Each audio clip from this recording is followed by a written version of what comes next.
कभी सोचा है कि एक पुरानी पारंपरिक कहानी आज के डिजिटल बिजनेस की दुनिया में काम आ सकती है? आज हम एक ऐसे ही व्यापारी की कहानी समझेंगे जो भरोसे और धोखे के एक ऐसे जाल में फंस जाता है, लेकिन फिर एक बिल्कुल ही नए अंदाज में जबरदस्त वापसी करता है। माँ, मैं तो बर्बाद हो गया। जरा सोचिए, ये शब्द एक कामयाब व्यापारी गोपाल सेठ के हैं। सवाल ये उठता है कि वो इस हालत तक आखिर पहुंचे कैसे? तो चलिए कहानी को बिल्कुल शुरू से जानते हैं। तो मिलते हैं कहानी के नायक गोपाल सेठ से। अपने गांव में उनकी एक बहुत सफल कपड़ा मिल थी। कारोबार बढ़िया चल रहा था और जिंदगी एकदम सेट थे। लेकिन जैसा अक्सर कहानियों में होता है, सब कुछ अचानक बदल गया जब उनकी मां की तबीयत बिगड़ने लगी। डॉक्टर ने साफ कह दिया कि मां के अच्छे इलाज के लिए शहर जाना ही होगा। बस इस एक सलाह ने गोपाल की पूरी दुनिया पलट दी। उन्हें अपना जमा जमाया कारोबार, अपना गांव, सब कुछ छोड़कर एक अनजान शहर की तरफ रुख करना पड़ा। और यहीं से असली चुनौतियों की शुरुआत हुई। अब गोपाल ठहरे पक्के व्यापारी। उन्होंने अपनी कारोबारी समझ के दम पर शहर में भी एक नई मिल खड़ी कर दी। और उनके कपड़े की क्वालिटी इतनी शानदार थी कि जल्दी उनका नाम बड़े बड़े व्यापारियों में गिना जाने लगा। पर उनकी यही कामयाबी शहर के एक पुराने और बड़े खिलाड़ी बलराज सिंह की आंखों में चुभने लगी। और बस यहीं से शुरू होता है साजिश और धोखे का खेल। बलराज सिंह ने गोपाल के सामने एक ऐसी डील रखी, एक ऐसा प्रस्ताव रखा जो इतना अच्छा था कि सच हो ही नहीं सकता था। और शायद यही सबसे बड़ा खतरा था। तो प्रस्ताव था एक बहुत बड़े इंटरनेशनल ऑर्डर का, इतना बड़ा कि गोपाल की गांव और शहर वाली दोनों मिले पूरे 1 महीने तक बिना रुके चल सकती थी। मतलब जबरदस्त मुनाफा। गोपाल को लगा कि शहर में उनकी तो लॉटरी ही लग गई है। लेकिन इस डील में एक बहुत बड़ा पेच था। पहला, ऑर्डर बहुत बड़ा था, लेकिन दूसरा और सबसे अहम, जीरो एडवांस पेमेंट। मतलब सारा का सारा पैसा अपनी जेब से लगाओ या बाजार से उधार उठाओ। रिस्क 100% गोपाल का था। बलराज ने अपने पुराने रिश्ते का इस्तेमाल किया। उसने दबाव बनाया, कहा, देखो भाई, पैसा तो तुम्हें ही लगाना पड़ेगा, वरना मैं ये ऑर्डर किसी और को देख लूंगा।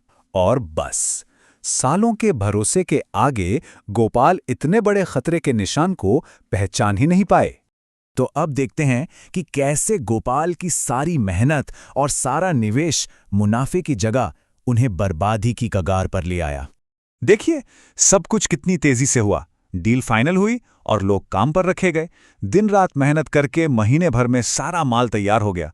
गोपाल खुशी खुशी बलराज के पास ये खबर देने पहुंचे और वहां उन्हें पता चला कि ऑर्डर कैंसिल हो गया है।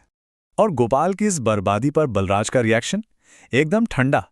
बिजनेस में प्रॉफिट और लॉस तो चलता ही रहता है।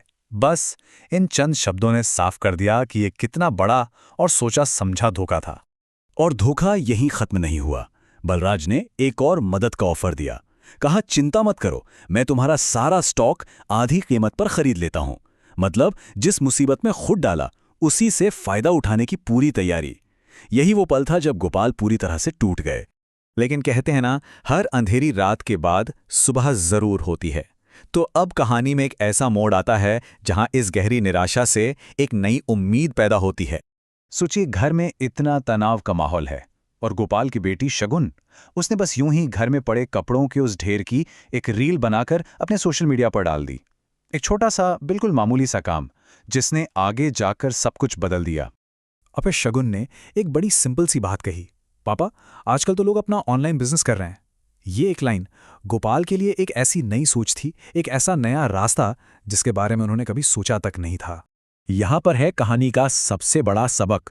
गोपाल का पुराना मॉडल क्या था? B2B, मतलब एक बड़ा क्लाइंट और उसी पर पूरी निर्भरता। रिस्क बहुत ज्यादा था। और शगुन का नया मॉडल B2C, यानी डायरेक्ट टू कस्टमर, सैकड़ों छोटे छोटे खरीदार। इससे रिस्क पूरी तरह बढ़ गया। तो चलिए अब देखते हैं इस नई ऑनलाइन स्ट्रेटेजी का कमाल और गोपाल सेठ का शानदार कमबैक। और पहला ऑनलाइन ऑर्डर आ गया, सिर्फ 100 मीटर कपड़े का। रकम छोटी थी पर यह जीत बहुत बड़ी थी। इसने साबित कर दिया कि यह नया मॉडल काम करता है। और जानते हैं सबसे अच्छी बात, रेट बलराज के ऑफर से दुगना था। ये चार्ट पूरी कहानी बयान कर रहा है। एक तरफ है बलराज का एक बड़ा कैंसिल हो चुका ऑर्डर और दूसरी तरफ सैकड़ों छोटे छोटे मगर सफल ऑनलाइन ऑर्डर्स। यही है नए बिजनेस मॉडल की ताकत। अब जैसे ही बलराज ने देखा कि गोपाल तो ऑनलाइन सफल हो रहा है, उससे रहा नहीं गया। वो भागा भागा वापस आया और एक नया झूठ बोला कि वो पुराना इंटरनेशनल ऑर्डर अब वापस आ गया है। उसकी कोशिश थी कि कैसे भी करके बचा हुआ स्टॉक सस्ते में हड़प ले। और अब आती है कहानी की क्लाइमैक्स।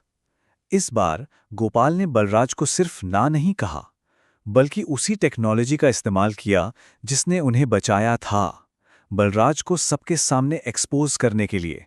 तो इस पूरे मुश्किल सफर से गोपाल ने व्यापार के कुछ सुनहरे नियम सीखे। पहला, कभी भी सिर्फ एक क्लाइंट पर निर्भर मत रहो, डाइवर्सिफाई करो। दूसरा, नई टेक्नोलॉजी और मीडिया को अपनाओ। तीसरा, भरोसा अंधा नहीं होना चाहिए, उसे कमाना पड़ता है। और चौथा और सबसे जरूरी, पारदर्शिता ही आपकी सबसे बड़ी ताकत है।